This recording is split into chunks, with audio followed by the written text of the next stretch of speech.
Welcome to the second annual Neurodiversity Summit.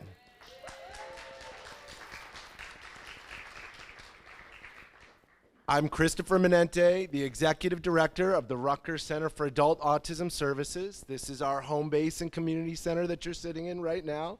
I'm also the chair of the Rutgers Neurodiversity Taskforce.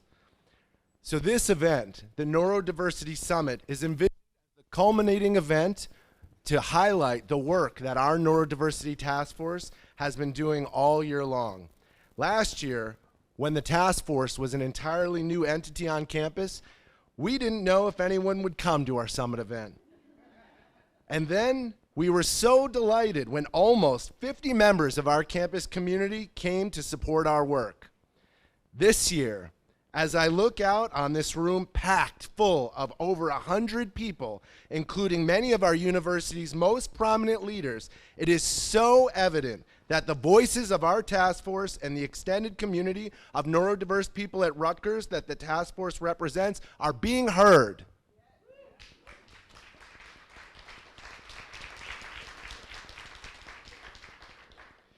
Our Neurodiversity Task Force has had a very busy and productive year.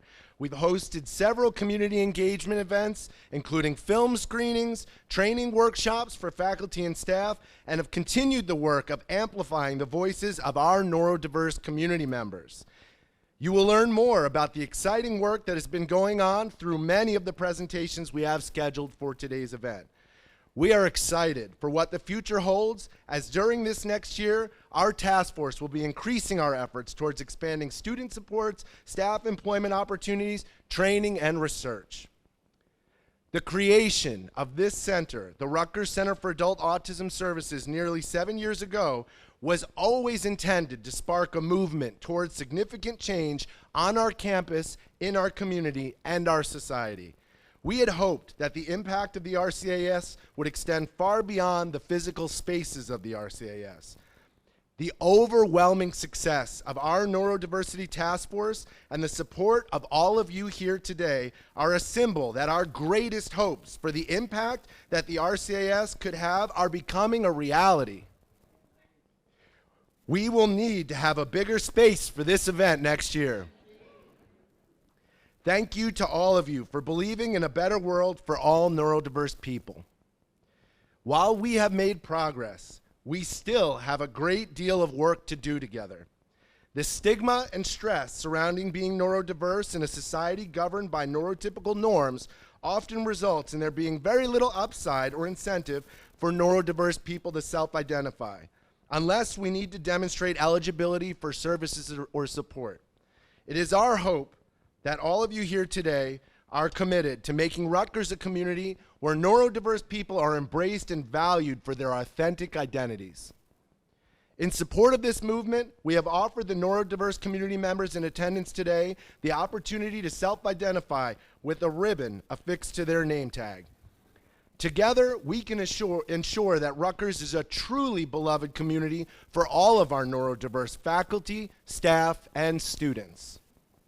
Thank you to our task force members whose bios will be scrolling on this screen throughout the day and are wearing the special metal name tags today. So if you see someone wearing this name tag, please feel free to approach them and talk to them about the exciting work we've been doing together. Thank you to my task force co-chairs, Drs. Vanessa Ball and Josh Langberg, who are in the audience. If you guys could raise your hands so people know where to find you.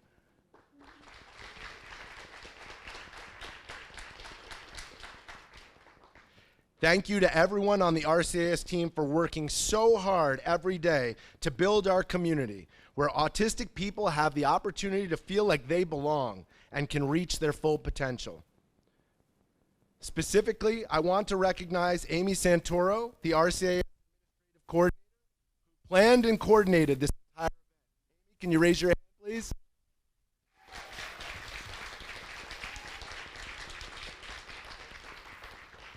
So Amy's job every day is essentially keeping me focused and productive, and I have to tell you all that is no easy task. So please take time to thank her for all of her hard work. This event would not have happened without Amy's leadership, truly. Thank you, Amy. So a few quick announcements. There is ear protection back by the front of the door for anyone who wants to use it. There are some rooms available. There are 2 very small, quiet rooms just through this door here to the left and right for anyone who needs to take a break throughout the day. There's also this lounge in here for anyone who might need a break. And also just want to make sure everyone knows that following our day's events today, we'll be having a mocktail hour from 4 to 5 o'clock. So we're hoping that you'll stay for the entire day. And that's just as a little incentive so that maybe you can hang out afterwards and meet some of the members of our incredible community here. So now it is my great pleasure to introduce our first introductory speaker, Dr. Anna Branch, who is the Rutgers Senior Vice President for Equity. So Anna's team is really one of the driving force behind our task force. The mic's cutting in. You can all hear me, but for future speakers, we're going to want to address that. So Anna's team, both at the Rutgers University level and here on the ground in New Brunswick, has been incredible in supporting this effort. Anna's office and DICE Brunswick actually funds our task force and funds this event every year. Incredible gratitude to Anna and her team, and in particular, Joan Collier, Tiffany Butler, Crystal Bedley, who's here today as well. We really look forward to working with Equity Inclusion to expand these efforts Rutgers-wide, even beyond Rutgers, New Brunswick. So Anna, please.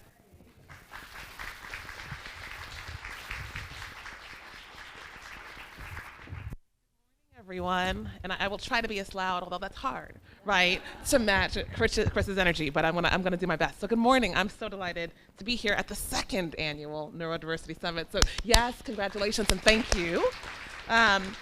The continuation, this work, as you said last year, was an idea, right? I remember the original idea grant, right, which is the Innovation, Diversity, Equity, and Advocacy grants. And the idea was, what would it look like if we brought a group of Rutgers constituents together? Thought leaders, faculty, staff, and students to say, how do we wrestle with neurodiversity? How do we understand the needs? And we were like, yeah, that sounds like a worthy project. Let's do it, right? Let's fund it.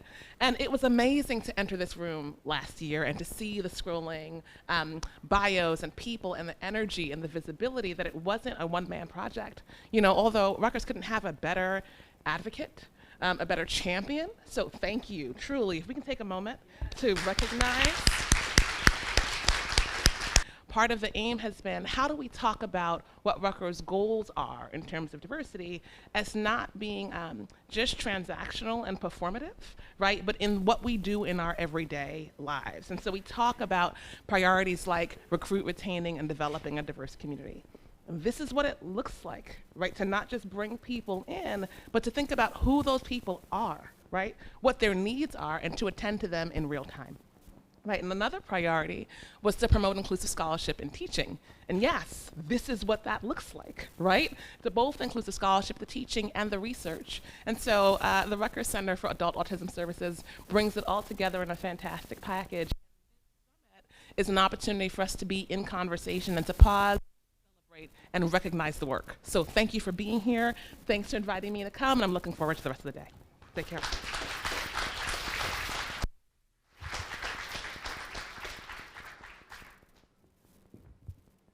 Thank you, Dr. for your leadership and your support. It is also my great pleasure to introduce our Chancellor Provost for Rutgers, New Brunswick, Dr. Francine Conway.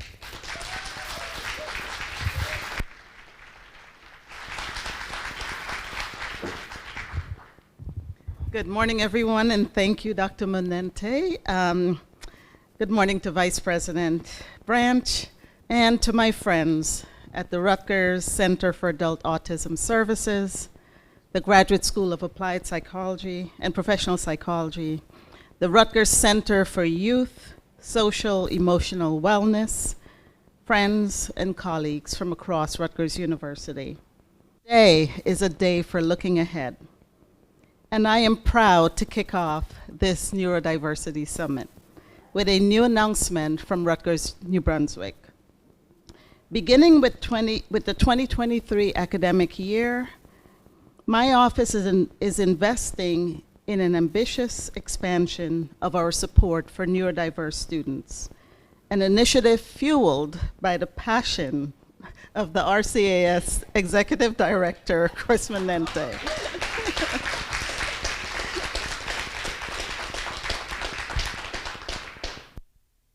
We're doing this through a partnership with RCAAS and the Center for Youth and Social Emotional Wellness under the leadership of Dr. Josh Landberg. And we're basing it on the recommendations of the Neurodiversity Committee, Taskforce, and the values expressed by our community, the 4 pillars of excellence that upholds our Rutgers New Brunswick Academic Master Plan. As many of you may know, the Rutgers College Support Program within RCAAS, which is part of the Graduate School of Applied and Professional Psychology, provides specialized supports aimed at improving outcomes for our neurodiverse students. Currently, this program supports about 32 students with autism, a significantly smaller group than our total population of students with autism, let alone our total population of neurodiverse students. So given the university's financial realities, this program also necessitates out-of-pocket co-payments from our students. This year, we will invest new funds to expand this program in several important ways. We will make the program accessible to students with financial need. We will expand the program beyond autism to include a broader range of students with students with neurodiverse conditions, including ADHD. We will increase access to embedded mental health services for all of our students in the program. And we will provide training and support to our New Brunswick-wide faculty on effective practices that support the success of neurodiverse students. This is all Chris's and Josh's brainchild. I'm just happy to be a part of it. Our new initiative represents all 4 pillars of the academic master plan: scholarly leadership, innovative research, student success, and community engagement. Current research suggests that many neurodiverse students hold off on disclosing their disabilities until after they experience a significant negative event. According to one study, 50% of students with autism felt uncomfortable disclosing their diagnosis, and 26% reported disability discrimination on campus. Many felt the need to mask their autism. As a Chancellor Provost, an educator, and a child psychologist, I find this heartbreaking. If these students do not feel comfortable expressing who they are and advocating for their needs, if they do not feel that their university supports them and care about their well-being, that represents a failure on our part. A failure to create communities in which everyone feels welcome, valued, and supported. This is an area in which Rutgers New Brunswick can lead, and we have already made progress. This year and across the next few years, Rutgers New Brunswick is implementing an ambitious new academic master plan through a comprehensive suite of new initiatives. The first is the Scarlet Well, a public health and prevention-focused approach to mental health and wellness for our entire community of students, faculty, and staff. This initiative is also developing a strategy to establish Rutgers New Brunswick as a center of excellence by supporting an intellectual community of researchers on behavioral health and wellness issues, emphasizing population-level interventions. The other initiative I'll mention briefly is the Brandt Behavioral Treatment Center and Residence, a state-of-the-art facility scheduled to open on our campus this fall. The Brandt Center is a crown jewel of many. It's a partnership that includes many elements from across our university. Rutgers New Brunswick and RBHS, the Graduate School of Applied and Professional Psychology, Rutgers Center for Youth Behavioral Wellness, Rutgers University Healthcare, and many more. These initiatives are based on the recognition of Rutgers New Brunswick's unique abilities to serve the common good. I am proud that our expansion of resources for neurodiverse students is one critical step in making our campus inclusive and informed, and provides us with guidance to help us make these changes. As Dr. Branch says, diversity comes in many ways. Also, I want to thank the FAR Fund and the support of Dr. Shirley Taylor, who's in the room. I don't know where Shirley is, right there. She has provided and allowed us to explore ways of integrating a mentalization-based approach in providing support to students with autism and other neurodiverse students. You will hear more about this project today from Dr. Stephanie Lyons, a member of the faculty at GSAPP. Let's acknowledge Dr. Taylor.